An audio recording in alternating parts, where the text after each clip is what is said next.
Even a war between India and Pakistan, two of the smallest nuclear powers, with only a few hundred weapons of about the size of the Hiroshima bomb, we might die as unintended consequences that the Indian and Pakistani generals never even gave us a thought about. My colleagues, Luke Oman and Alan Roebuck, calculated the spread of smoke after a war between India and Pakistan. It only takes about 2 weeks for the smoke to cover the entire Earth, and it would rise to altitudes between 20 and 50 miles above the surface. At those altitudes, it never rains. The smoke would stay there for years.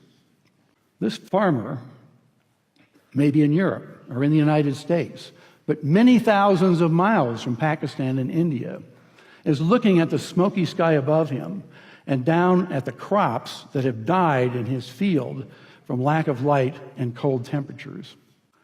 It's estimated that in a war between India and Pakistan, that we would lose 10 to 40% of the yields of corn, wheat, and rice for years afterward because of the bad weather.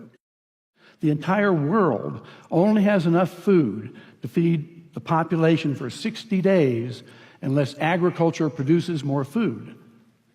Ira Helfand, a member of the Nobel Peace Prize-winning International Physicians for the Prevention of Nuclear War, has estimated that 1 to 2 billion people would die after a war between India and Pakistan of starvation. And after a full-scale nuclear war, temperatures would plunge below ice age conditions. We would be in a nuclear winter. No crops would grow.